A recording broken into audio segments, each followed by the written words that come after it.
The night air in Cedar Ridge City carried two distinct temperatures.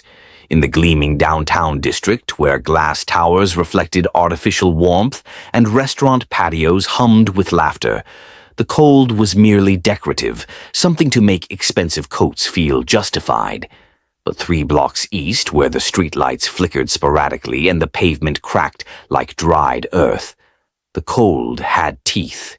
It bit through cardboard, through worn fabric, through skin itself. Eliam Brooks knew this cold intimately.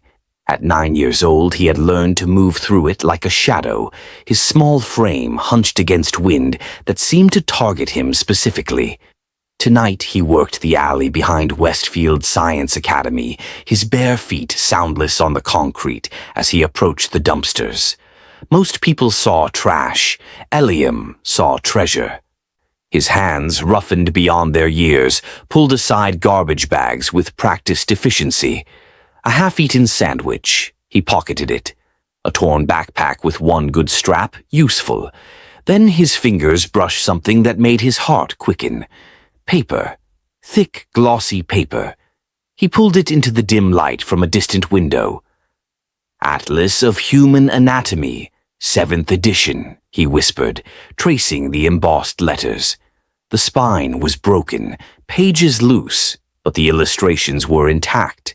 His eyes devoured the exposed diagram, the brachial plexus, labeled in crisp medical terminology.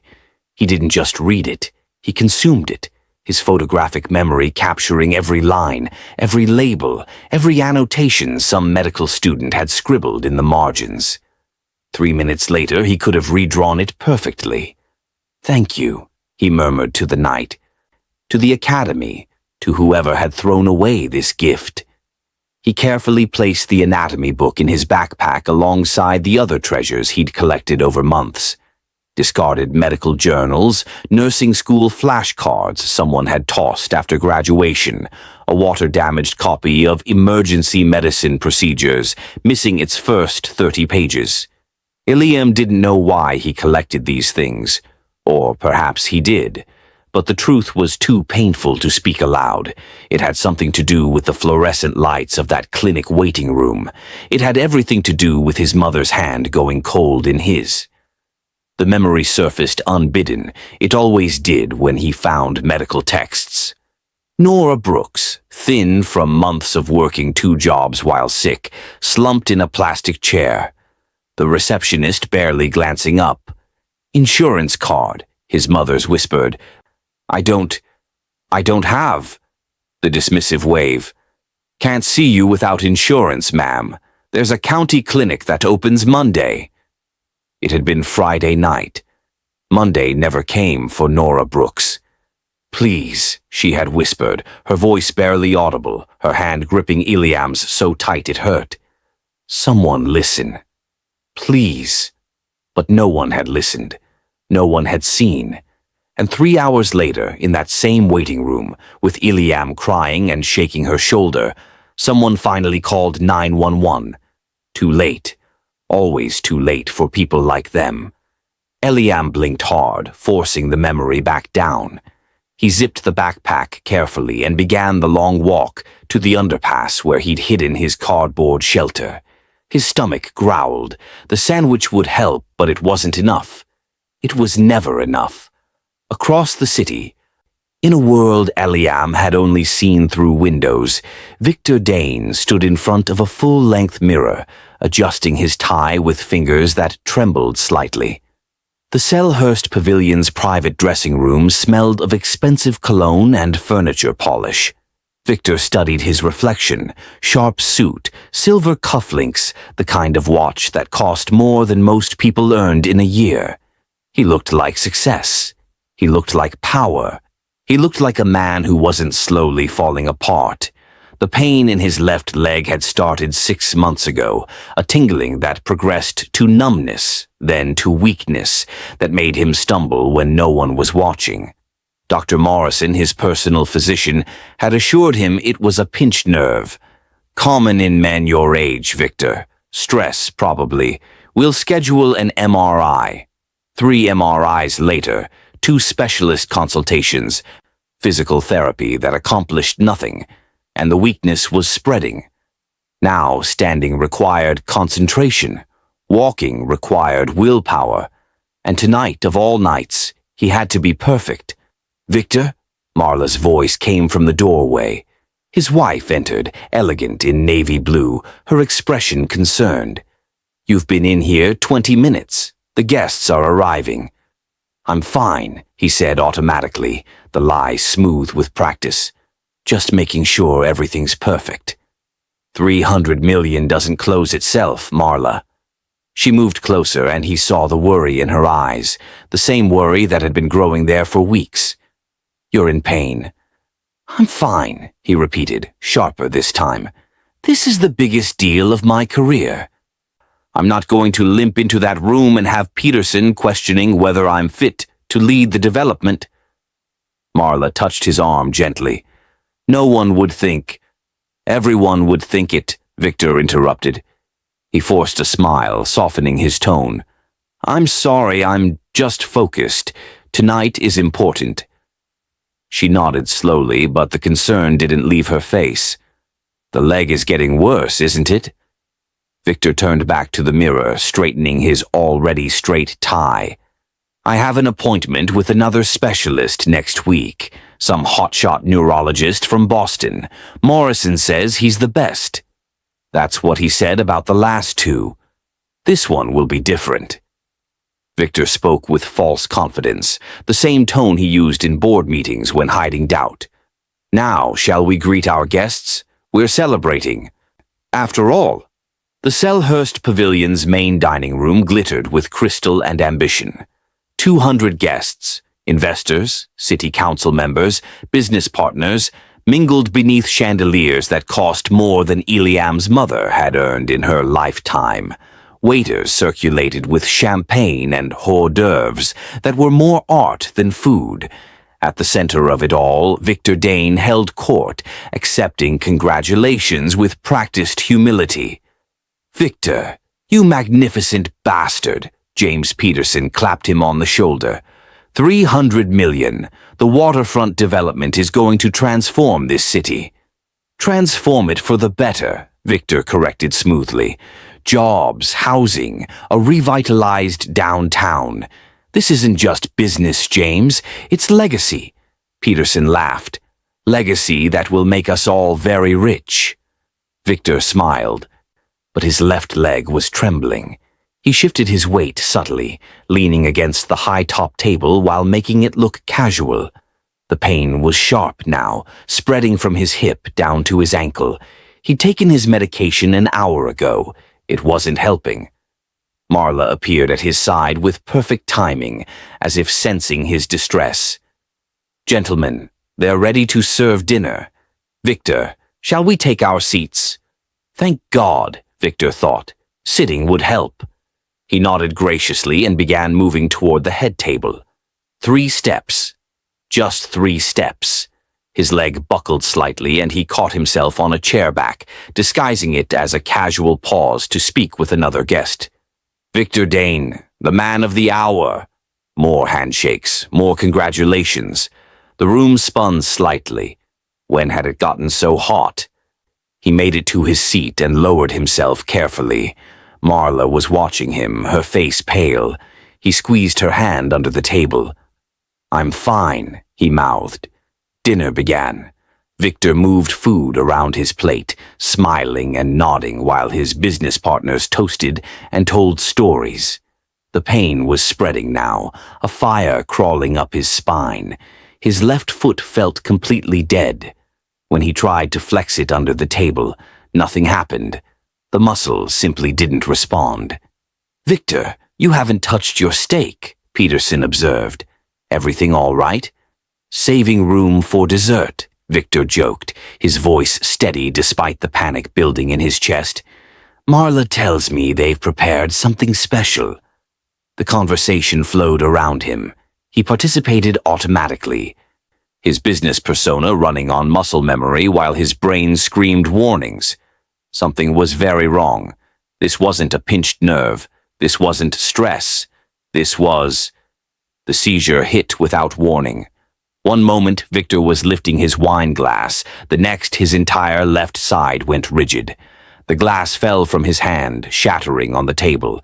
His leg locked in a position of agonizing tension, the muscle contracting so hard he could feel tendons straining. The pain was instant and absolute, a white-hot spike that drove the air from his lungs. He tried to speak. Nothing came out but a choked gasp. "Victor!" Marla screamed. She grabbed his arm as he pitched forward. "Someone help! He's having a stroke!" The room erupted. Chairs scraped back. Voices overlapped in panic. "Call 911. Give him space. Is he breathing?" Victor's vision tunneled. He was aware of hands on him, of being lowered to the floor, of someone loosening his tie. The pain in his leg was otherworldly now, the muscle locked so tight it felt like bone would snap. He tried to tell them it wasn't a stroke, that it was his leg, but the words wouldn't form.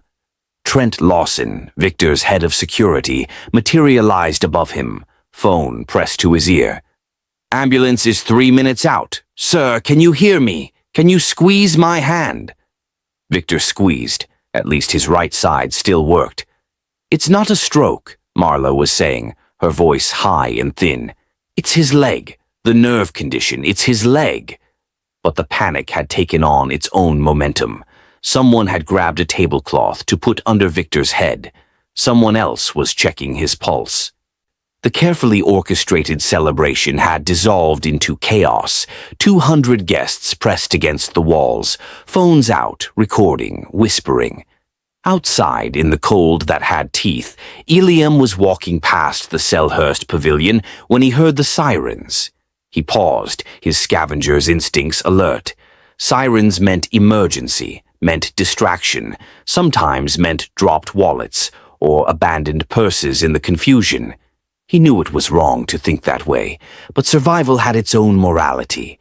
He moved closer to the building's side entrance, where a crowd of well-dressed people had spilled out onto the sidewalk. Staff members, guests, all talking at once. "Is he okay?" They said possible stroke. "Someone get the parking attendants to clear a path for the ambulance." Eliam pressed himself against the brick wall, making himself small and invisible, another skill he'd perfected. Through the open door, he could see into the dining room, a man on the floor, surrounded by people. Even from this distance, Eliam could see the unnatural rigidity of the man's left leg, the way it was locked at an angle that spoke of severe muscle contracture. His mind, unbidden, flipped through pages of information, anatomy diagrams, nerve pathways, that position, that specific angle of contracture. "It's not a stroke," Eliam whispered to himself. But of course no one could hear him. No one ever heard him. The ambulance pulled up, lights painting the night in blue and red. Paramedics rushed in with a gurney and equipment. Eliam watched as they assessed the man, asking questions, checking vitals. He saw them preparing for transport, treating this like a cerebrovascular event. They were wrong. The certainty settled in Eliam's chest with absolute clarity. They were wrong, and that man was going to suffer through unnecessary treatments, through hospitals and tests, while the real problem locked deeper into his neuromuscular system. He'd read about this. In one of the journals, a case study about sciatic nerve compression causing similar symptoms, misdiagnosed as stroke until... "Hey, kid!" Eliam's head snapped up. A security guard was striding toward him, face angry. "What are you doing here? This is a private event. Get lost." "The man on the floor," Eliam said quickly, his voice small but urgent. "It's not a stroke. It's nerve compression, probably sciatic, maybe with involvement of the..."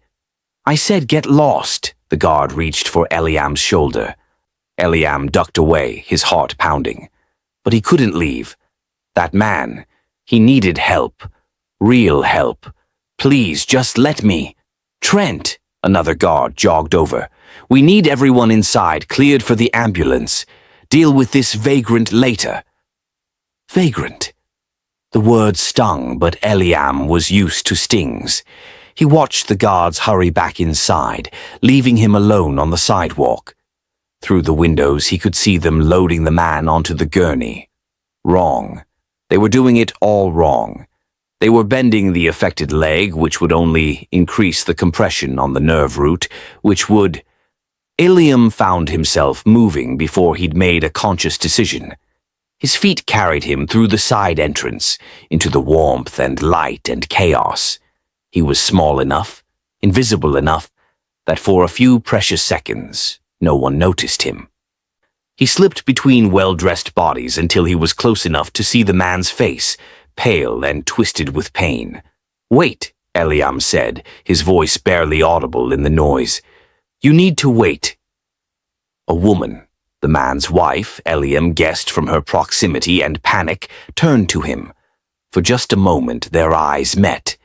Hers were red with tears, wide with fear, and in them Eliam saw something familiar. The same desperate hope his mother must have worn in that clinic waiting room. "Please," Eliam said, louder now. "It's not a stroke. I can help him." Then Trent Lawson's hand clamped down on his shoulder, hard enough to bruise. "How the hell did you get in here?" The security chief began dragging Eliam backward. "This is a medical emergency, you little—" "Let him speak." The woman's voice cut through the chaos like a blade. Everyone froze. She was staring at Eliam with an intensity that made him want to disappear, but he held her gaze. "What did you say about my husband?" Eliam's mouth went dry. Every eye in the room was suddenly on him. His torn clothes, his dirty face, his bare feet. He saw disgust, confusion, anger. But the woman was still looking at him like he might be the answer to a prayer. "It's not a stroke," Eliam repeated, his voice steadier now. "The contracture pattern in his left leg, the way the muscle is locked, it's consistent with severe sciatic nerve compression, possibly from a herniated disc at L4, L5, or spinal stenosis, causing nerve root impingement. The paralysis is real, but it's peripheral, not central. A stroke would present with different facial symmetry, altered consciousness, speech difficulties. He has none of those. This is a neuromuscular crisis, and if you move him wrong, you could make it permanent." The silence that followed was absolute. Even the paramedics had stopped moving. Everyone stared at this filthy child speaking in medical terminology that shouldn't exist in his vocabulary. Trent's grip on Eliam's shoulder tightened painfully. "This is insane. He's a street kid who probably heard some TV show. We need to get Mr. Dane to the hospital now." "He's right." One of the paramedics, a woman with sharp eyes, moved closer to Eliam. "The presentation has been bothering me. No stroke symptoms except the leg. Blood pressure's normal. Pupils reactive and equal. I've been treating this like acute CVA, but..." She looked at her partner. "We should call for an orthopedic consult." "Based on what a homeless kid said?" Trent's voice dripped with disbelief. "Based on what he correctly observed." The paramedic crouched to Eliam's eye level. "How do you know this?" Eliam swallowed hard. "I read medical journals, anatomy texts. There was a case study in the Journal of Emergency Medicine about..." "You read medical journals." Trent's tone made it clear what he thought of that claim. But Marla Dane was moving now, kneeling beside her husband on the floor. She took his hand, then looked up at Eliam with desperate hope. "Can you help him? Can you really help him?" Victor Dane's eyes, glazed with pain, focused on Eliam with difficulty.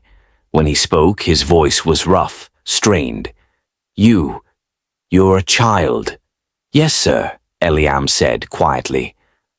"This is ridiculous." A well-dressed man, Peterson, stepped forward. "Victor, you need a hospital, not some street urchin who's probably looking for a handout." "I don't want money," Eliam said, his voice small again. He looked at Victor, then at Marla.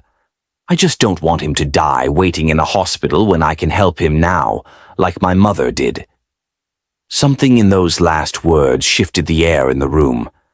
Marla's hand went to her mouth. Victor's face changed, pain mixing with something else. Recognition, perhaps. The recognition that comes from seeing your own desperation reflected in another's eyes. 10 seconds, Victor gasped out. "Give him 10 seconds. "Victor, no," Trent started. 10 seconds. Victor's words came through clenched teeth. "I'm dying here. Let the boy try." Marla looked at the paramedics, at Trent, then back at Eliam. "What do you need?" Eliam's heart hammered against his ribs. Every instinct screamed at him to run, to disappear back into the safety of invisibility. But Victor Dane's face, twisted with agony, held him in place. And Marla's eyes, those eyes that looked at him like he was someone, not something, gave him courage he didn't know he possessed. "Space," Eliam said, his voice firmer now. "Everyone needs to step back.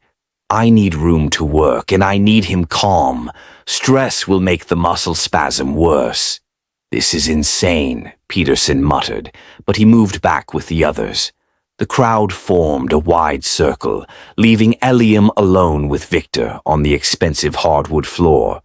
The paramedics stayed close, watchful but willing to observe.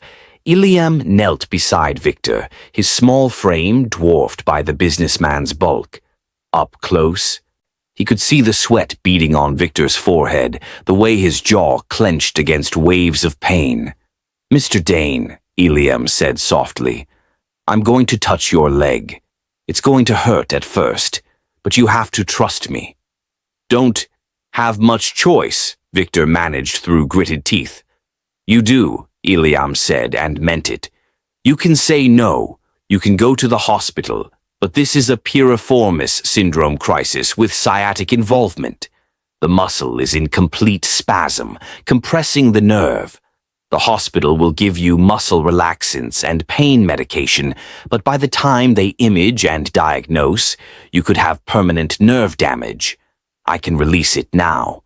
Victor's eyes, through the pain, sharpened with something like respect. "How old are you?" 9. "Jesus Christ." Victor let out a sound between a laugh and a sob. 9 years old. "And you're talking like a doctor." "I'm not a doctor," Eliam said quickly. "I just read a lot, and I remember everything I read." "Photographic memory?" the female paramedic asked, crouching nearby. Eliam nodded. "I think so. I've never been tested, but yes. I see something once, I keep it." "And you've been reading medical journals?" It wasn't a question. "For 2 years, since—" Eliam's voice caught. "Since my mother died in a clinic waiting room because no one would see her without insurance." The silence that followed was heavy with shame. Eliam saw it on Marla's face, on some of the guests' faces, the sudden recognition of privilege, of systems that failed people like him and his mother every single day. "All right," Victor said, his voice rough but decided. "Do it. Release whatever needs releasing." Eliam placed his hands on Victor's leg, feeling the rock-hard tension of the muscle through the expensive fabric. He closed his eyes, pulling up the images from his memory, the anatomy atlas he'd found tonight, overlaid with the case study from 3 months ago, combined with the trigger point manual someone had thrown away last week. He could see the muscles in his mind, the sciatic nerve pathway, the exact location where the piriformis would be compressing it. "I'm going to apply sustained pressure to a point about 2 inches lateral to your sacrum," Eliam explained, his voice taking on a clinical quality that sounded strange coming from a child. "It's going to feel like I'm pushing a knife into your hip. The pain will peak after about 30 seconds, then start to release. You need to breathe through it. Can you do that?" Can I scream?" Victor asked, and there was dark humor in it. "If you need to." Eliam positioned his hands carefully, measuring distances with his fingers. "Mrs. Dane, can you hold his hand?" Marla moved immediately, kneeling on Victor's other side and gripping his hand with both of hers. "I'm here," she whispered. "I'm right here." Eliam found the point, feeling the anatomical landmarks through muscle and tissue. He'd never actually done this before, had only read about it, seen the diagrams, memorized the technique. But his hands moved with certainty, born from perfect recall. He began to apply pressure, slowly increasing the force. Victor's entire body went rigid. A sound escaped him that was barely human. "Breathe," Eliam said calmly, maintaining the pressure. "In through your nose, out through your mouth. The pain means I'm in the right place." "How can you be sure?" Marla asked, her face pale. "Because I can feel the muscle fiber orientation changing under my fingers. The piriformis runs at a specific angle from the sacrum to the greater trochanter of the femur. When it's in spasm, the fibers feel like steel cables. I'm compressing the trigger point that's causing the spasm. It has to release." Eliam kept his voice steady, clinical, even as doubt tried to creep in. What if he was wrong? What if he hurt this man worse? What if... No, he couldn't think like that. He'd read the studies, memorized the protocols. He knew this would work because the science said it would work. 20 seconds, Eliam counted. The peak is coming. Victor's scream filled the dining room. His free hand clawed at the floor, his back arched, every muscle in his body contracting against the pain. Trent moved forward instinctively, but the female paramedic held up a hand, stopping him. "He's managing the crisis," she said quietly.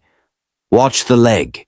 Eliam felt it before he saw it, the subtle shift in the muscle tissue, the first microscopic release of tension. "It's working," he breathed. "Hold on, Mr. Dane, just hold on." "I can't," Victor gasped. "You can," Marla said fiercely, tears streaming down her face. "You can do this. We're right here." 30 seconds became 40. 40 became 50.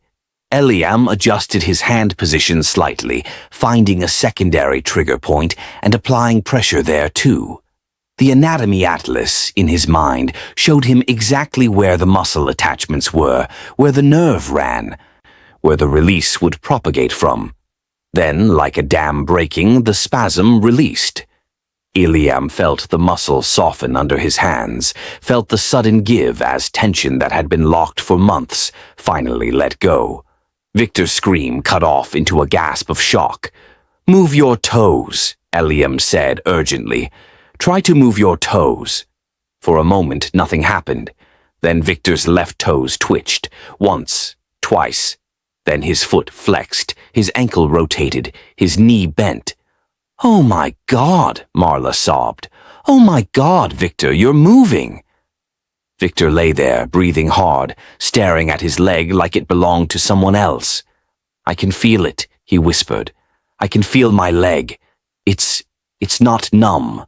The pain is gone." He looked at Eliam with eyes wide with disbelief. "The pain is gone." "The nerve was compressed," Eliam explained, sitting back on his heels. His hands were trembling now that it was over. "When the muscle released, so did the pressure on the nerve. You'll have some residual weakness for a few days, and you should see an orthopedic specialist to address the underlying cause, probably a structural issue with your spine or pelvis that caused the muscle to compensate and eventually spasm. But the acute crisis is over." The female paramedic was staring at Eliam like he'd grown a second head. "That was... I've been a paramedic for 15 years and I've never seen anything like that." "It's in the medical literature," Eliam said quietly. "Ischemic compression for myofascial trigger points.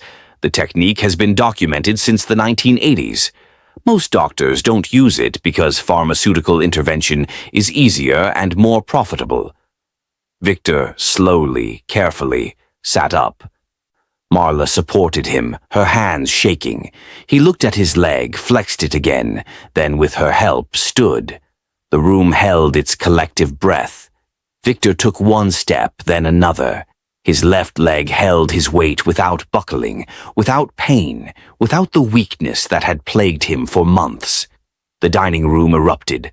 Applause, shouts, gasps of amazement. People surged forward, wanting to touch Victor, to verify that this miracle was real. But Victor held up a hand, stopping them.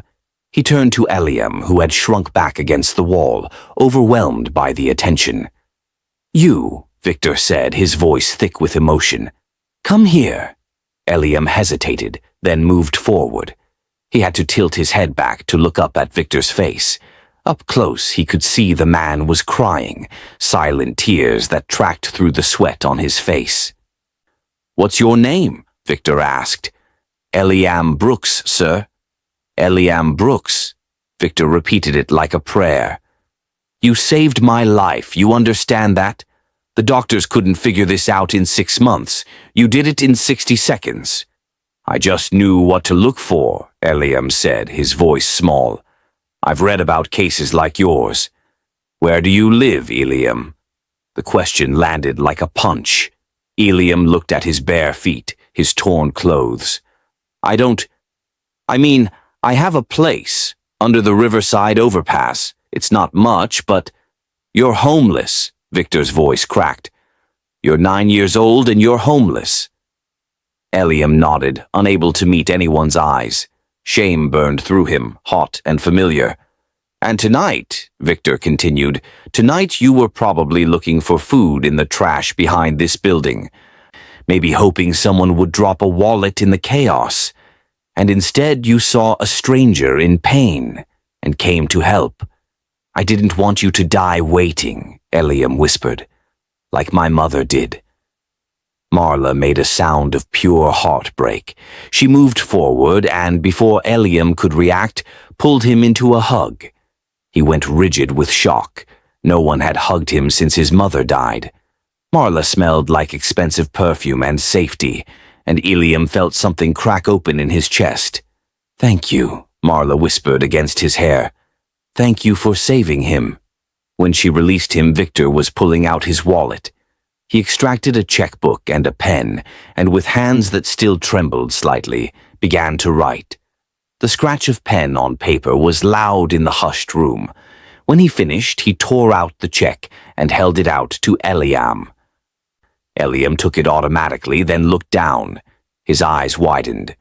$2 million. The check was made out to Eliam Brooks for $2 million. "That's what you're worth," Victor said firmly. "That's what saving my life is worth. That's what your knowledge and your compassion and your courage are worth." Eliam stared at the check. $2 million. He could eat. He could have a home. He slowly tore the check in half, then in half again. The pieces fluttered to the floor like snow. The room went silent. Victor's face went from shock to confusion. "Eliam, what?"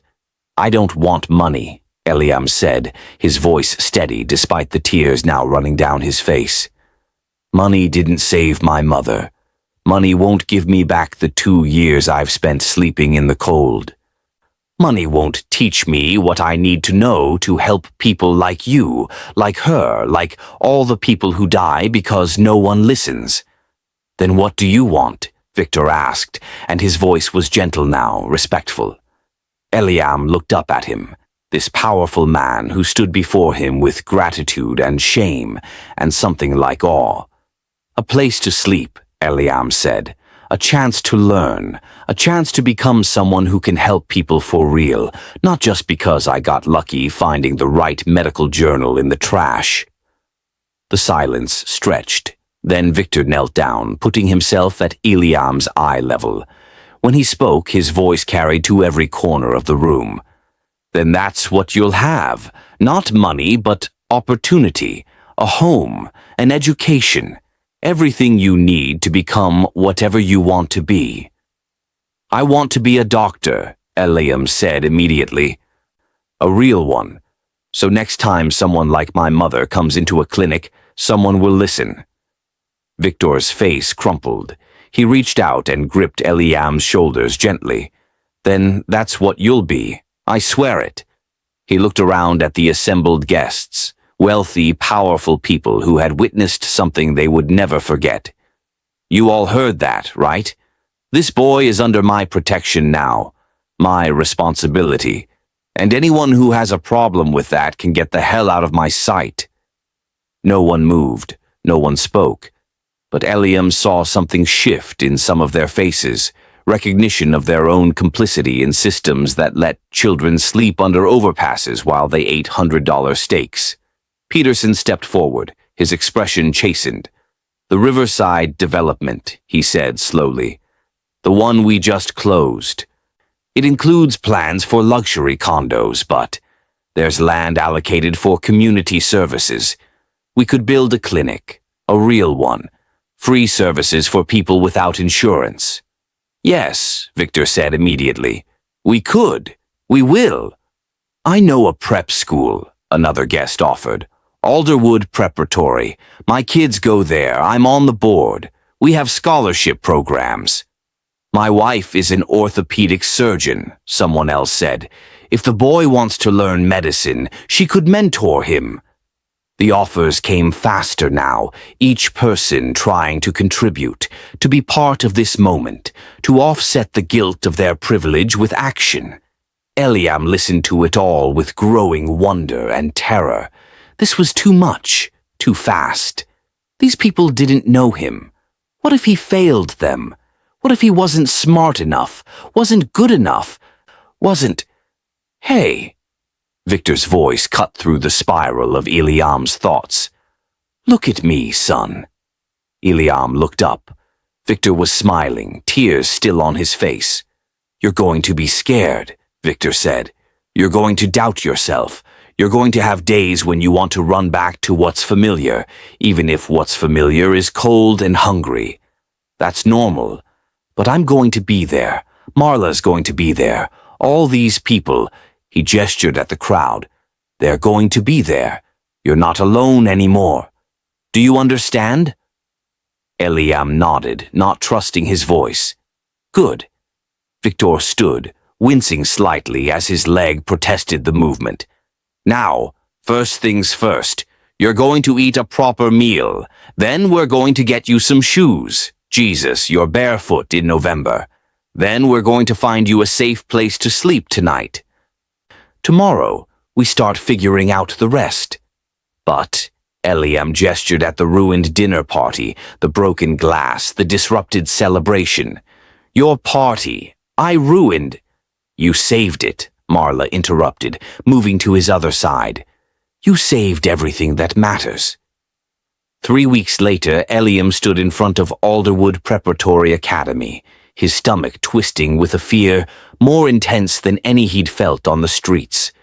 The building rose before him like a fortress of privilege, red brick and ivy, tall windows that gleamed in the morning sun, students streaming through carved oak doors in uniforms that probably cost more than everything Eliam had owned in his entire life. He was wearing one of those uniforms now, navy blazer, pressed white shirt, gray slacks, actual shoes. Victor had taken him shopping, and the clothes still felt foreign on his skin, like a costume he hadn't earned the right to wear. His hair was cut, his face clean, his fingernails no longer rimmed with dirt. But inside, he was still the boy from the overpass, and everyone would see it. "You ready?" Victor asked from beside him. He'd insisted on accompanying Eliam on his first day, despite Eliam's protests. "No," Eliam said honestly. "They're going to hate me." "Probably," Victor agreed, which wasn't comforting. "Some of them, anyway. But you know what? You survived homelessness at 9 years old. You taught yourself medicine from discarded textbooks. You saved my life in front of 200 witnesses. I think you can handle some privileged kids with attitude problems." Eliam wanted to believe that. But the students flowing past them looked like they belonged to a different species. They moved with ease, laughing with friends, complaining about homework and weekend plans. Normal things. Things Eliam had never had. "Mr. Dane," a woman emerged from the building, her smile professional and bright. Right on time. I'm Principal Morrison. We spoke on the phone. Thank you for accommodating us on such short notice, Victor said, shaking her hand. I know the semester is well underway. For a student with Eliam's unique circumstances, we're happy to make exceptions. Principal Morrison turned to Eliam, and her smile softened into something more genuine. We're honored to have you, Eliam. The story of what you did for Mr. Dane has spread throughout our community. You're quite the hero. Eliam shifted uncomfortably. I'm not a hero. Ma'am, I just knew something useful. Humility, too, Principal Morrison said approvingly. That's rare at this school. Come, let me show you around before classes start. The tour was overwhelming. Science labs with equipment Eliam had only read about. A library that made his heart ache with longing. 3 floors of books, computers, study rooms, an auditorium, a gymnasium. Classrooms with smart boards and comfortable chairs and teachers who smiled like they actually wanted to be there. You'll be joining Mrs. Chen's 4th grade class, Principal Morrison explained as they walked. We've placed you with students your own age to start, though we can adjust if the academic level isn't appropriate. Mr. Dane mentioned you're quite advanced in certain subjects. He's reading at a college level, Victor said. His medical knowledge is beyond most pre-med students, but his formal education has gaps. He never went to regular school. We'll assess and adjust, Principal Morrison assured them. She stopped at a classroom door. Through the window, Eliam could see students settling into their seats, pulling out tablets and notebooks. Eliam, Mr. Dane will wait in my office. I'll introduce you to Mrs. Chen and your classmates. And if you need anything at all, you can ask any teacher or come to the main office. Does that sound all right? No, Eliam wanted to say. None of this sounds all right. But Victor was looking at him with such hope, such pride, that Eliam forced himself to nod. Victor crouched down to Eliam's level. Remember what we talked about. You belong here just as much as anyone. More, because you fought to get here. I'll be back at 3 to pick you up, and tonight we'll go over everything. You've got this. Then Victor was gone, and Principal Morrison was opening the classroom door, and Eliam's new life was beginning whether he was ready or not. Class, attention please, Mrs. Chen said, smiling at Eliam with warm encouragement. We have a new student joining us today. This is Eliam Brooks. 24 faces turned to stare. Eliam saw curiosity, indifference, and in a few cases, recognition. A girl in the front row gasped. You're the homeless healer, she blurted out. You're that kid who saved Victor Dane. The room erupted. Students leaned forward, whispered to neighbors, pulled out phones. Mrs. Chen clapped her hands for attention. Yes, Eliam did something very brave and impressive, but he's here to be a student, not a celebrity. Let's treat him with the same respect we'd want for ourselves. She directed Eliam to an empty desk near the back. He slid into the seat, hyper-aware of every eye on him. A boy in the next row leaned over and whispered, Is it true you lived in a box? Marcus, eyes forward, Mrs. Chen said sharply. Now we're continuing our unit on American history. Please open your tablets to Chapter 7. Eliam didn't have a tablet. Mrs. Chen brought him a textbook, an actual paper textbook, and he opened it to find content he'd already absorbed months ago from a history text he'd found in a donation bin. He read the chapter in 3 minutes while the rest of the class was still loading their tablets. History became math.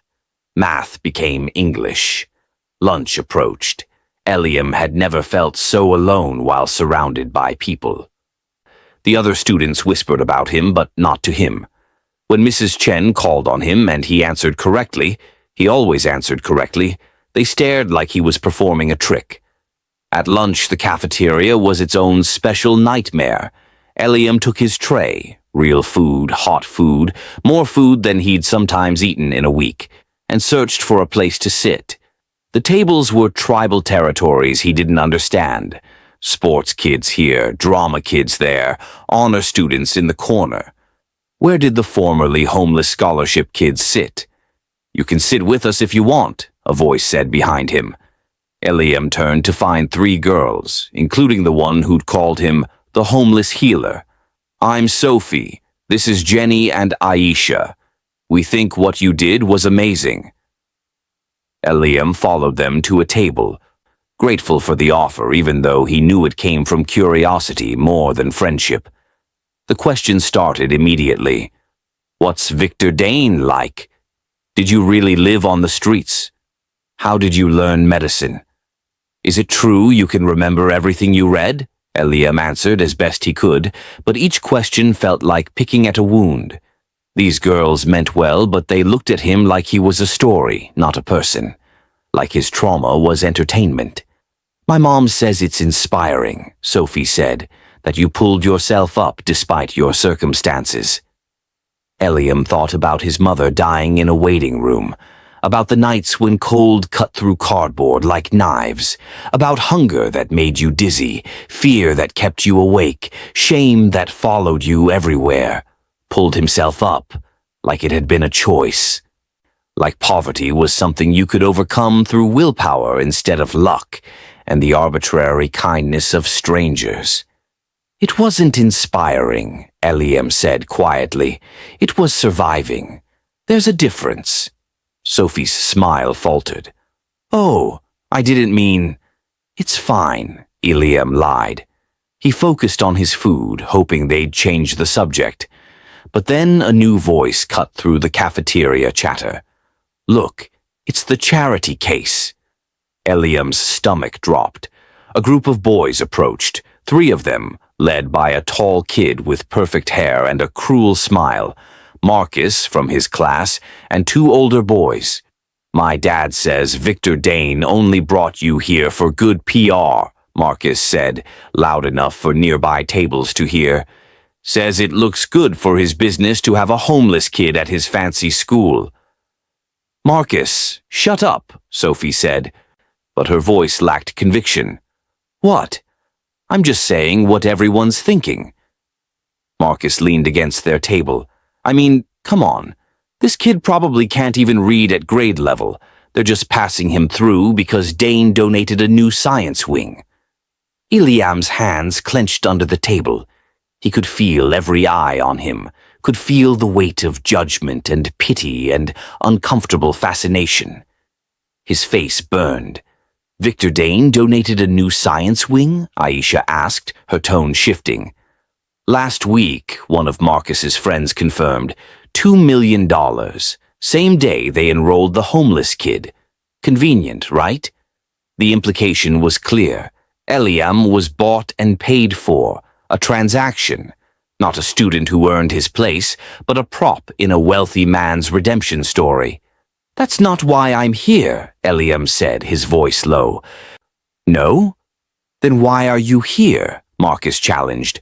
"Because you're so smart? Because you saved one guy's leg and now you think you're special?" "I think he should prove it," the 3rd boy said. "If he's really smart enough to be here, let's test him. Hey, Eliam, what's the quadratic formula?" Eliam rattled it off without thinking. -b plus or minus the square root of b squared minus 4ac, all over 2a. Lucky guess? What's the capital of Mongolia? Ulaanbaatar. Who wrote the Canterbury Tales? Geoffrey Chaucer. What's the powerhouse of the cell? Mitochondria, but that's a reductive oversimplification of cellular metabolism. The boys exchanged looks. Marcus's smile had turned uncertain. "Fine, you memorized some stuff. Doesn't mean you belong here." "And you do?" The voice came from behind the boys. They turned to find a girl standing there, older, maybe 15, with dark skin and fierce eyes. She wore the same uniform but somehow made it look rebellious. "You belong here because your parents paid full tuition and donated to the annual fund, Marcus. At least, Eliam earned his spot by actually doing something impressive." "Who asked you, Issa?" Marcus shot back. Nobody. But I'm sick of watching you peacock around like you're better than everyone, when the only special thing about you is your trust fund.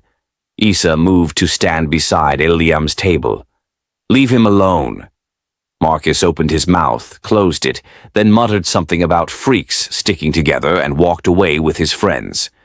The cafeteria slowly returned to normal conversation levels. Issa pulled out a chair and sat down without invitation. Don't let them get to you.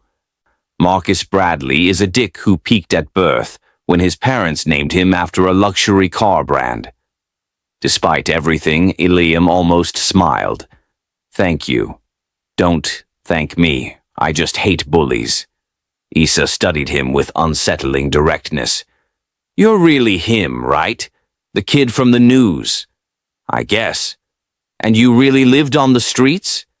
Eliam nodded warily, waiting for the inevitable questions, but Issa just said, That sucks. My mom and I were homeless for 6 months when I was 12, lived in our car until she got a job and saved enough for an apartment. It's the worst feeling in the world, being invisible unless people want to gawk at you. Eliam stared at her. You were homeless? Yep. So I know what you're going through right now. All these rich kids with their perfect lives. Looking at you like you're a zoo animal. Issa took a bite of her sandwich. For what it's worth, it gets easier. Not easy, but easier. You build a thicker skin. For the first time since arriving at Alderwood, Eliam felt like someone actually saw him. Not the homeless healer, not the charity case. Just him, a kid trying to navigate a world that didn't make sense. How did you end up here? Eliam asked. Full academic scholarship. I'm good at math and science, like really good. Got into a special STEM program for disadvantaged students. Issa shrugged. Most of these kids treat me like I'm here to make them feel charitable, but some of them are okay. You'll figure out who's who. The bell rang, signaling the end of lunch. Students began clearing their trays. Issa stood, slinging her backpack over one shoulder. Hey, Eliam. Don't let them make you small. You saved someone's life. You taught yourself medicine from garbage. You survived. That makes you stronger than anyone in this place, including the teachers. She started to walk away, then turned back. And if Marcus gives you more trouble, tell me. I know where he keeps his gym clothes, very flammable. Eliam did smile then, a real one. I'll keep that in mind. The afternoon classes were harder to focus on.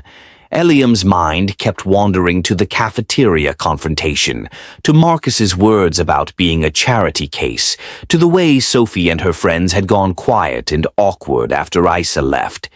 He belonged here exactly as much as he belonged on the streets, which was to say, not at all. He was between worlds, fitting into neither. When 3 o'clock finally came, Eliam packed his new backpack and headed to the front entrance. Victor was waiting by his car, phone to his ear, looking every inch the powerful businessman. He spotted Eliam and immediately ended his call. How was it? Victor asked, his expression hopeful. Eliam wanted to lie, wanted to say it was great, that everyone was nice, that he fit right in. But the day had drained him of the energy required for pretending. It was hard, he said simply. Some kids were nice, some weren't. They all think I'm here because you paid for me, like I'm a pet project. Victor's face tightened with anger. They said that to you. Not all of them, but it's what they think. Eliam climbed into the car. Maybe they're right. Maybe I am just a PR move for you. No. Victor's voice was sharp. He didn't start the car, just turned to face Eliam fully. Listen to me. You are here because you have a brilliant mind and deserve every opportunity to develop it. Yes, I donated to the school. I was going to do that anyway. My company donates to Alderwood every year. Your enrollment and my donation are not connected, no matter what anyone implies. But the timing was accelerated because I wanted to help you immediately, not because I was buying your way in." Victor put a hand on Eliam's shoulder. "I know this is hard. I know you feel like you don't belong. But give it time. Let people get to know the real you, not the story they've heard." Eliam nodded, though doubt still churned in his stomach. Victor started the car and they pulled into traffic. "There's someone I want you to meet tonight," Victor said after a few minutes. "Dr. Selina Avery. She's the orthopedic surgeon I mentioned, one of the best in the country. She heard about what you did for me and wants to talk to you." Eliam's heart skipped. "The Dr. Avery, I've read her papers. Her work on sports medicine and joint reconstruction is revolutionary. She completely changed the protocol for ACL repairs and—" He stopped, suddenly shy. "Sorry, I get excited about medical stuff." Victor laughed. "Don't apologize. That's exactly why she wants to meet you. She's going to test you, Eliam. Really test you. And if she thinks you have potential, she's willing to mentor you, let you observe at her hospital, teach you properly, not just what you can scavenge from dumpsters." The car felt too small suddenly. This was too much, too fast. What if I'm not as smart as everyone thinks? What if I just got lucky with you? And I can't actually— "Then we figure it out together," Victor interrupted. "But Eliam, I've spent the last 3 weeks watching you. You've absorbed every book we've given you. You ask questions that make my doctors uncomfortable because you spot inconsistencies they miss. You have a gift. The only question is whether you're going to let fear stop you from using it." They pulled up to a restaurant. Not as fancy as the Selhurst Pavilion, but still nicer than anywhere Eliam had ever been. Through the window he could see a woman sitting at a table, her gray hair pulled back, her posture radiating competence and authority. "That's her," Victor said. "Dr. Avery. She's intimidating as hell, by the way. Doesn't suffer fools and doesn't give false praise. If she says you're good, you're good. If she says you're not ready, you're not ready. But either way, you'll know where you stand." Eliam took a deep breath. "Okay, let's go." Dr. Selina Avery stood as they approached, and Eliam immediately understood what Victor meant about intimidating. She had the kind of presence that made you want to straighten your spine and prove yourself worthy. Her handshake was firm, her eyes sharp and assessing. "Eliam Brooks," she said, her voice carrying the weight of someone used to being obeyed in operating rooms. "The boy who diagnosed and treated piriformis syndrome with sciatic nerve compression using nothing but your hands and knowledge from discarded textbooks. Impressive, if true." "It's true," Victor said, but Dr. Avery held up a hand. "I'll determine that myself, thank you, Victor." She gestured for them to sit. "Eliam, I've had Victor send me your story. I've also watched the security footage from the Selhurst Pavilion. What you did was either remarkable skill or remarkable luck. I need to know which." "Probably both," Eliam admitted. "I'd read about the technique, but I'd never actually performed it. I was terrified I was wrong." "Good. Fear keeps you careful. Arrogance kills patience." Dr. Avery pulled out a tablet and opened a medical imaging file. "Tell me what you see here."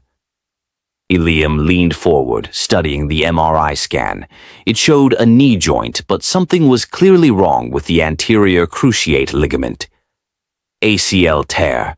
Complete rupture based on the fiber discontinuity. But there's also— Is that bone bruising on the lateral femoral condyle and posterior tibia? That suggests a rotational mechanism of injury, probably a pivot or sudden deceleration. Dr. Avery's expression remained neutral. "Treatment? Surgical reconstruction. The ACL won't heal on its own. You'd typically use either a patellar tendon autograft or hamstring autograft, depending on the patient's activity level and preferences." Eliam studied the scan more carefully. "But I'd recommend the hamstring graft here because the bone bruising suggests the patient has already compromised bone density in the region. The patellar tendon graft requires bone plug fixation that might not hold as well. Dr. Avery's eyebrows rose fractionally. That's a level of analysis that would impress a second-year orthopedic resident, and you're 9 years old. I'm just remembering what I've read, Eliam said, suddenly worried he'd said something wrong. No. Dr. Avery closed the tablet. Remembering is reciting facts. You're synthesizing information, making clinical judgments, considering individual patient factors. That's actual medical reasoning. She looked at Victor. He's legitimate. Victor grinned. I told you. You tell me lots of things. Most of them are exaggerated. Dr. Avery turned back to Eliam. I'm going to be direct with you because I don't believe in coddling. You have extraordinary potential. Your memory is clearly eidetic or near eidetic. Your ability to teach yourself complex medical concepts is remarkable.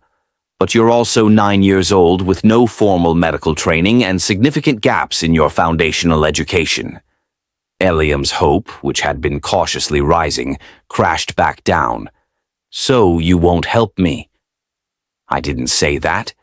Dr. Avery's expression softened slightly. I'm saying the path ahead is going to be long and difficult. You can't just skip to being a doctor because you're smart. You need chemistry, physics, biology, anatomy, real courses, not just textbooks. You need to learn clinical skills, patient interaction, ethical frameworks. You need to grow up. I understand, Eliam said quietly. But, Dr. Avery continued, I'm willing to mentor you.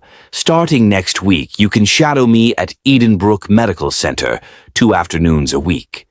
You'll observe surgeries, rounds, patient consultations. You'll see the reality of medicine, the boredom, the bureaucracy, the heartbreak, not just the dramatic saves. And if you still want this after 6 months of that, we'll talk about the next steps. Eliam's throat tightened. Really? You'd let me do that? On 2 conditions. Dr. Avery held up 2 fingers. 1. You stay in school and take your regular education seriously. I don't care how much you already know. You need the structure and socialization. 2. You tell me immediately if this becomes too much. Medicine is hard enough without rushing into it before you're ready. Deal? Deal, Eliam said, and meant it with every fiber of his being. Good. Dr. Avery stood. Victor, I'm billing you for this consultation. Eliam, I'll see you Monday at 4 p.m. Don't be late. In my OR, late means someone could die. She swept out of the restaurant with the confidence of someone who saved lives daily, and knew it. Victor and Eliam sat in silence for a moment. She likes you, Victor finally said. Eliam looked at him skeptically. That was her liking me? Trust me. If she didn't like you, this conversation would have lasted 30 seconds, followed by a polite dismissal. Victor signaled for the check. Selena Avery is brilliant and terrifying in equal measure. She doesn't waste time on people who don't have what it takes. The fact that she's willing to mentor you, that's enormous. 6 months passed in a blur of transformation. Eliam's life developed a rhythm that still felt surreal. School during the day, homework in the evenings, and twice a week, the highlight of his existence, shadowing Dr. Avery at Edenbrook Medical Center. The hospital became his second home. He learned to navigate its corridors with the same skill he'd once used to navigate city alleys. He learned the smell of antiseptic and blood, the sounds of monitors and intercoms, the unspoken hierarchies between attendings and residents and nurses. He learned that medicine was as much about paperwork as procedures, that insurance determined who lived and died as much as skill did, that doctors were human and made mistakes, and sometimes cried in supply closets between surgeries. Dr. Avery was a relentless teacher. She didn't simplify things for him or shield him from harsh realities. When a patient died on the table despite her best efforts, she let Eliam see her grief. When a surgery went perfectly, she made him identify every step and explain why it mattered. When he made an incorrect observation, she corrected him immediately. No sugarcoating. A wrong answer in my OR could mean someone's child doesn't come home, she told him after he'd misidentified a tendon. I'm hard on you because medicine demands perfection when perfection is impossible. You learn to live in that paradox, or you break. School remained difficult, but Eliam was adapting. Marcus and his friends kept their distance after Isa made good on her threat, and somehow got Marcus's gym locker filled with glitter, an incident that was never officially traced back to her, but that everyone knew about. Sophie and her friends stopped treating Eliam like a curiosity and started treating him like a classmate. He'd even made a friend, a quiet boy named David who loved chess and asked Eliam genuine questions about medicine without the weird fascination. But the real change came from within. Eliam was learning that belonging wasn't about erasing where he came from. It was about integrating all his pieces. The hungry kid who'd survived on the streets, the student struggling with social studies, the medical prodigy who could discuss surgical techniques with trained doctors. He was all of those things, and none of them invalidated the others. Then, one Friday evening, Victor called him into his home office with unusual solemnity. Marla was there too, along with a woman Eliam didn't recognize, professional, carrying a leather folder. Eliam, this is Rebecca Chen. She's a family attorney. Victor gestured for Eliam to sit. We need to talk about your living situation. Eliam's stomach dropped. This was it. The dream was over. They'd realized he was too much work, too damaged, too... We want to adopt you, Marla said, her voice thick with emotion. Officially, legally, if you'll have us. The words didn't make sense at first. Eliam stared at them, trying to process. Adopt? You've been in transitional foster care through the state, Victor explained. It's temporary. We want to make it permanent. We want you to be our son, Eliam. Not a charity case, not a project. Our son. Eliam's vision blurred with tears. But I'm nobody. I'm just some kid you found. You're the boy who saved my life, Victor said firmly. You're the kid who studies medical journals at night and asks questions that stump attending physicians. You're the person who turned down $2 million because what you wanted was a chance, not a handout. You're brave and brilliant and, yes, sometimes difficult and stubborn, but so is every 9-year-old. We love you, Eliam. We want you to be part of our family. It's your choice, Marla added quickly. No pressure. If you need time to think about it, or if you'd prefer to maintain the current arrangement. Yes, Eliam interrupted. Yes, please, I want that. The tears spilled over. I want a family. Marla pulled him into a hug, and this time Eliam didn't stiffen. He wrapped his arms around her and let himself cry. For his mother, who should have been here to see this, for the scared kid who'd scavenged for food, for the future that suddenly stretched before him with possibility instead of just survival. The adoption process took 3 months. During that time, something else was happening, something Eliam only gradually became aware of. The footage from the Selhurst Pavilion, which had been leaked to social media months ago, had gone viral again. News outlets picked up the story. The homeless healer became a symbol, for some, of individual triumph, for others, of systemic failure. Eliam hated it. He hated seeing his bare feet and desperate face on screens, hated the way pundits debated him like he was a thought experiment instead of a person. But the attention brought something unexpected. Donations. Thousands of people sent money to Victor Dane's office, insisting it go to Eliam. By the time the media cycle moved on, there was over $3 million in a trust fund Eliam couldn't access until he was 18.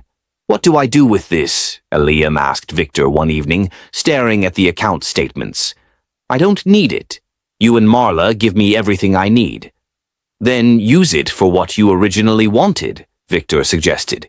You wanted to help people. Now you have the resources to do it. The idea came to Eliam gradually, then all at once. He was at the hospital watching Dr. Avery explain to a patient that their needed surgery would have to wait because their insurance required additional pre-authorization. The patient, a woman in her 40s, had tears streaming down her face. "I can't wait," she said. "The pain is unbearable. Please, there must be something." "I'll push for expedited approval," Dr. Avery said, her professional mask slipping to show genuine compassion. "But my hands are tied until the insurance approves." After the woman left, Eliam asked, "What happens if they don't approve it?" Dr. Avery's expression was grim. "She suffers, maybe permanently, or she goes into debt paying out of pocket, or she goes to a county hospital where wait times are 6 months. That's the reality of American healthcare, Eliam. It's not about medicine. It's about money." That night, Eliam presented his idea to Victor and Marla. "I want to build a clinic, a free clinic, in the neighborhood where I used to live, where people can get help without insurance, without waiting, without being turned away." Victor and Marla exchanged looks. "That's ambitious," Victor said carefully. "Medical care is expensive, even free medical care. Staff, equipment, supplies." "I have $3 million, Eliam interrupted. "You have more. The Riverside development. You could allocate space. We could partner with Edenbrook for volunteer doctors. Dr. Avery would help. I know she would." "This isn't something that happens overnight," Marla said gently. "There are regulations, permits, organizational structure." "I know. I've been researching." Eliam pulled out a folder. He'd been working on this for weeks, ever since the idea took root. "I have a business plan, cost projections, a list of potential donors and partners. I know I'm 10 years old. I know this sounds crazy, but people are dying because they can't afford to be seen. My mother died like that. I can't fix the whole system, but I can fix one neighborhood. Please, help me do this." Victor took the folder, flipped through it, and his eyebrows climbed. "This is surprisingly comprehensive. I had a lot of help. Dr. Avery connected me with a hospital administrator. David's mom is a lawyer who volunteers with health policy nonprofits. Isa's been helping with research." Eliam leaned forward. "I can't do this alone. But with your help, with your connections, we could actually make it happen." "You want to name it after your mother," Marla said softly, reading from the proposal. "The Nora Brooks Community Clinic. She deserves to be remembered as more than someone who died waiting." Eliam's voice cracked. "She deserves to be the reason other people don't have to wait." Victor closed the folder and looked at Eliam with an expression of wonder. "You know what? Let's do it. Let's build your mother a legacy." The next year was a whirlwind. Victor assembled a team: architects, healthcare administrators, nonprofit lawyers. He leveraged his political connections to fast-track permits. He donated land from the Riverside development and matched Eliam's trust fund contribution dollar for dollar. Dr. Avery recruited volunteer physicians from Edenbrook and other area hospitals. Marla organized fundraising events that brought in additional hundreds of thousands.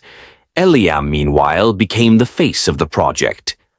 He gave presentations to potential donors, talking about his mother, about the people still living in the shadows. He testified before the city council about the need for accessible health care. He did interviews, though he hated them, because it meant more funding. At 11 years old, Eliam Brooks cut the ribbon on the Nora Brooks Community Clinic. The building gleamed in the morning sun, new and hopeful in a neighborhood that had seen too little of either. A mural of Nora covered one wall. Victor had commissioned an artist to paint it from Eliam's memories and descriptions. She looked young and strong and kind, her arms open wide.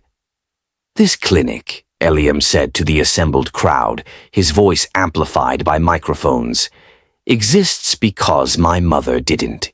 Because she died waiting for someone to see her, to listen to her, to believe that her life mattered as much as someone with better insurance. This place will never turn anyone away. Rich or poor, documented or undocumented, insured or uninsured. If you need help, you'll get it. That's the promise. That's what my mother deserves." The crowd applauded. Cameras flashed, but Eliam's eyes were on the neighborhood residents in the back. People who looked like he'd looked 2 years ago, hungry, tired, invisible to the world but not to him. Never to him. Dr. Avery stepped up beside him. "You did good, kid." "We did good," Eliam corrected. "I couldn't have—" "Take the compliment. You'll get fewer of them once you start medical school." Dr. Avery smiled slightly. "Speaking of which, I've been talking to some colleagues. There's a program at the university for exceptionally gifted students. Early admission to pre-medical courses. You'd be the youngest by far, but your test scores qualify you. Interested?" Eliam's heart leapt. "Really? They'd let me? With conditions. You stay in regular school. You maintain your grades. You don't burn out trying to do too much too fast." Dr. Avery fixed him with a stern look. "Medicine is a marathon, not a sprint. You have time." "I'll do it right," Eliam promised. "I won't waste the opportunity." "I know you won't. That's why I recommended you." The clinic's first day was chaos in the best way. People lined up before dawn, people with chronic pain, with untreated diabetes, with infections and injuries and illnesses they'd been ignoring because they couldn't afford care. The volunteer staff worked tirelessly. Eliam, too young to provide treatment, worked the reception desk, greeting patients, taking basic information, and occasionally translating medical jargon when people looked confused. An elderly man approached the desk, leaning heavily on a cane. "Is this real?" he asked, his voice uncertain. "Free medical care. No catches." "No catches," Eliam confirmed. "What brings you in today, sir?" "My knee. Been bad for years. I can't afford the surgery, so I just live with it. We have orthopedic specialists here today. Let's get you checked in." Eliam handed him a clipboard with intake forms. "Sir, what's your name?" "Roberto Mendez." Eliam smiled. "Welcome to the Nora Brooks Clinic, Mr. Mendez. Someone will see you shortly." As the man moved to the waiting area, Isa appeared at Eliam's elbow. She'd been volunteering too, having discovered she loved the organizational chaos of healthcare administration. 3-hour wait time, she reported. "We're overwhelmed, and we've only been open 4 hours. Good overwhelmed or bad overwhelmed? Good. Everyone's working their asses off, but they're doing it with smiles. Dr. Avery just performed an emergency appendectomy in OR1. The patient was a 16-year-old homeless girl who'd been in pain for 3 days and was hours from rupture." Isa's expression turned fierce. "That girl would have died, Eliam. Without this place, she would have died." "Then it's working," Eliam said simply. "That's all that matters."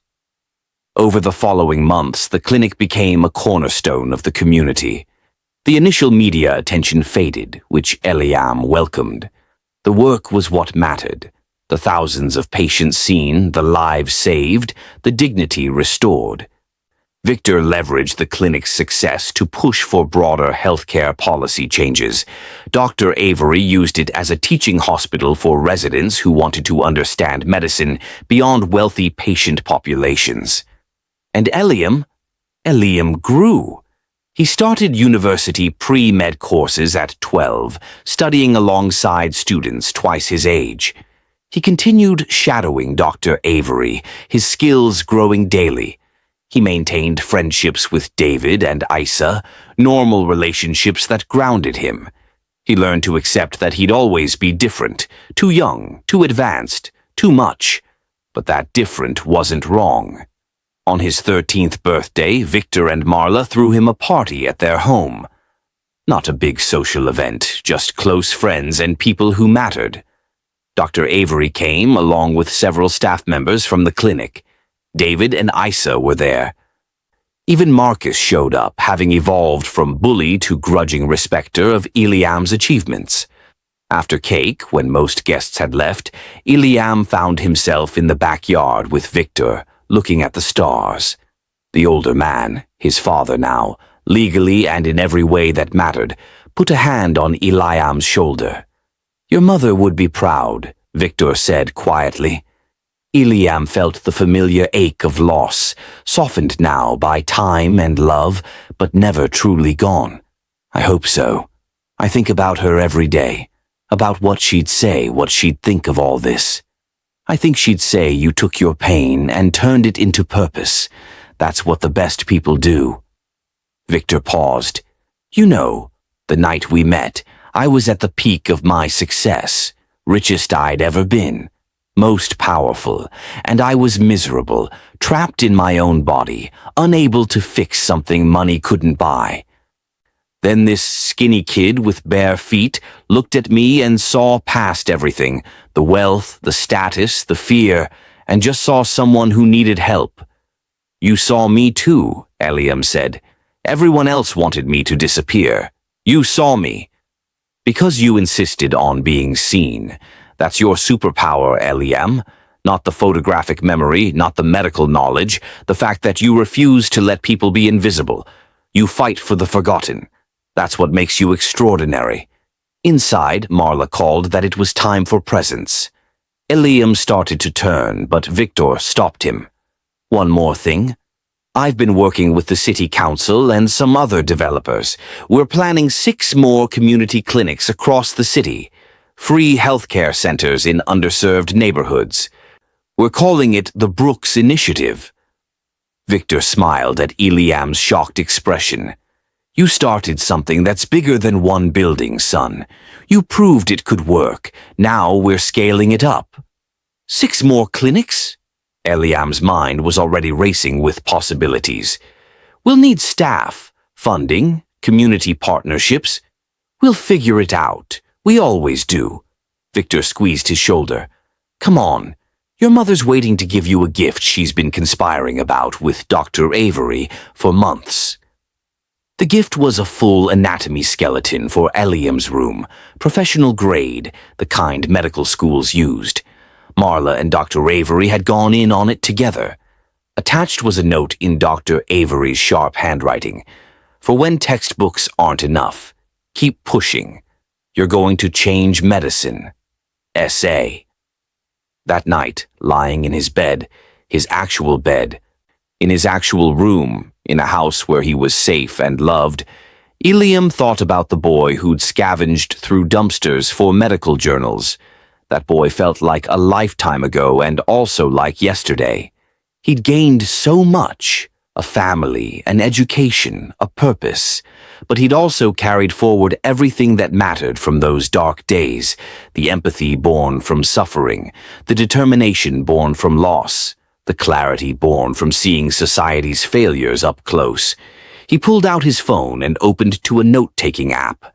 At the top, he typed, "Medical school goals." Below it, he began listing not accolades or achievements, but commitments. Always listen to patients, even when they can't pay. Remember that poverty is a health crisis. Fight for systemic change, not just individual care. Honor mom's memory by making sure others don't wait. A text came through from Isa. "Symposium next week. You ready to blow their minds again?" Dr. Avery had arranged for Eliam to present at a regional medical symposium on emergency assessment techniques, specifically the trigger point release method he'd used on Victor. It would be his first formal medical presentation to an audience of practicing physicians. "Ready as I'll ever be," Eliam typed back. "Thanks for helping with the slides." That's what friends do. Besides, watching you make actual doctors feel inadequate is my favorite hobby. Eliam smiled. 3 years ago, he'd had nothing. Now he had everything that mattered.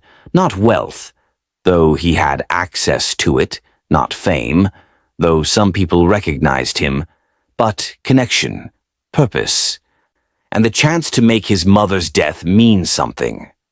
The symposium arrived. Eliam stood at the podium in a room full of medical professionals, doctors, physical therapists, emergency medicine specialists. At 13, he looked absurdly young. He saw the skepticism on many faces, the curiosity on others.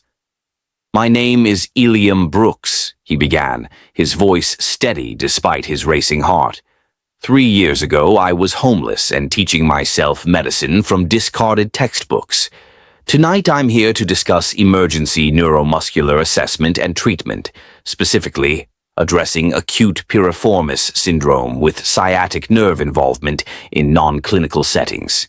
He clicked to the first slide, the anatomical diagram he'd memorized years ago from a dumpster. This is the technique that saved Victor Dane's life and changed mine. But more importantly, it's a technique that could be taught to paramedics, athletic trainers, even informed laypeople to provide relief before patients reach a hospital. In emergency medicine, time is everything. What if we could buy back that time? For the next 30 minutes, Eliam walked them through the case study, the underlying anatomy, the theoretical basis for the treatment, and the practical application. He fielded questions from experienced physicians who initially tried to stump him and ended up genuinely engaged in the discussion. He acknowledged the gaps in his knowledge honestly while defending the validity of his approach. When he finished, the room erupted in applause. Not polite conference applause, but genuine appreciation. A neurosurgeon in the front row stood. "Dr. Avery," the surgeon said, addressing Eliam's mentor, who sat off to the side. "Where did you find him?" Dr. Avery's smile was proud. "I didn't find him. He found us. And he's going to revolutionize how we think about emergency care. Mark my words." After the presentation, doctors surrounded Eliam with questions, requests for his research notes, invitations to observe at their hospitals. But Eliam's eyes found the back row, where a small group sat that didn't belong at a medical symposium, residents from the neighborhood around the Nora Brooks clinic. Victor had arranged transportation for them, wanting them to see that one of their own could stand before experts and be taken seriously. Among them was a teenage girl, maybe 17, with wary eyes and worn clothes. She caught Eliam's gaze and nodded slightly, recognition passing between them. She knew what it was like to be invisible. So did he. As the conference wound down and people filtered out, Eliam approached the group from his neighborhood. The teenage girl stood as he got close. "That was something," she said. "You really do know all that stuff." "I'm still learning," Eliam said. "Every day I learn something new. What's your name?" "Issa Caldwell." She paused. "Not the Issa you know. Different one.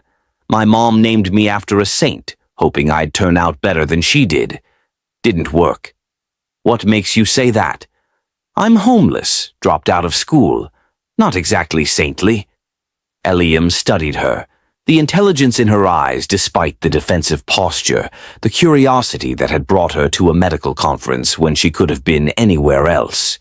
"You came here tonight. Most people wouldn't. That says something." "I came because they said the homeless healer was speaking. Wanted to see if it was true, if someone like me could end up somewhere like this." "It's true," Eliam said. "And you could too. What are you interested in? What do you want to do?" Issa shrugged, but her eyes betrayed hunger.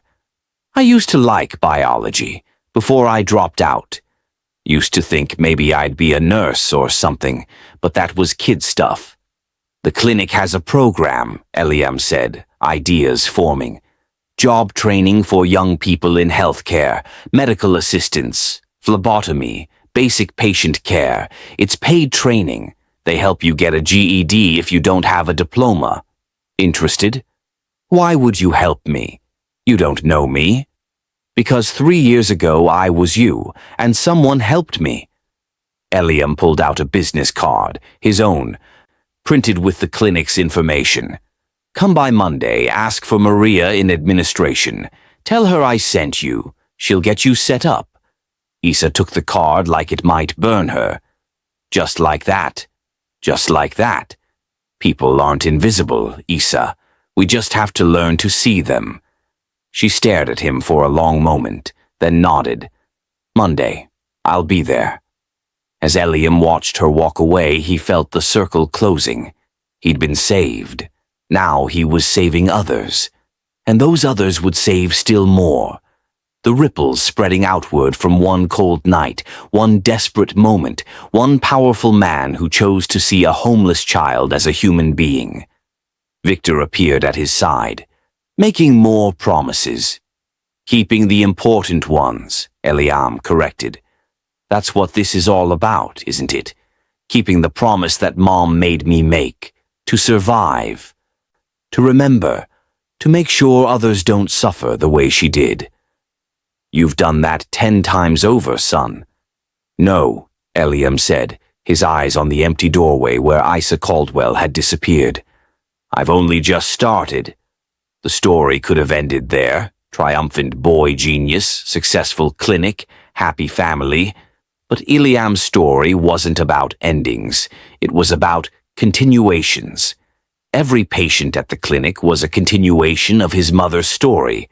Every student he mentored, every policy he influenced, every time he stood in front of the powerful and reminded them that poverty wasn't a character flaw, it was all continuation. Years later, when Eliam Brooks graduated medical school at 19, the youngest graduate in the university's history, his acceptance speech would be short. My mother, Nora Brooks, died in a clinic waiting room because no one would see her without insurance. Today, the 6 Brooks Initiative clinics have provided free care to over 200,000 patients. Tomorrow, we break ground on 4 more. This degree isn't mine, it's ours. Every person who was told they didn't matter, every child who went to bed hungry, every human being our system deemed invisible. We're visible now, and we're not going anywhere. But on this night at the symposium, Eliam was still 13, still learning, still becoming. He stood with Victor and Marla and Dr. Avery, surrounded by people who believed in him and thought about the boy he'd been. Cold, hungry, alone, clutching a medical journal from a dumpster. Thank you, he said quietly, though he knew that didn't cover it. Could never cover it. For what? Victor asked. For looking. When everyone else looked away, you looked. You saw me. Victor pulled him into a hug. You made yourself impossible to ignore. That's your gift, Eliam. Keep using it. Keep making the invisible visible. The world needs that. As they left the conference center, Eliam took one last look back at the building where he'd just proven himself to the medical establishment. But his mind was already ahead. On Monday, when Issa Caldwell might or might not show up at the clinic, on the next patient who needed help, on the next fight for systemic change, the boy who knew what others ignored had become the man who made sure they had to pay attention, and he was just getting started. If this story moved you, inspired you, or made you think differently about the people society overlooks, hit that subscribe button. Drop a comment sharing your thoughts. Have you ever felt invisible? Have you ever helped someone who was? And smash that like button to help this message reach more people. Because just like Eliam learned, change starts when we refuse to look away from those who need us most. We're all just one moment away from being the person who needs help, or the person who can give it.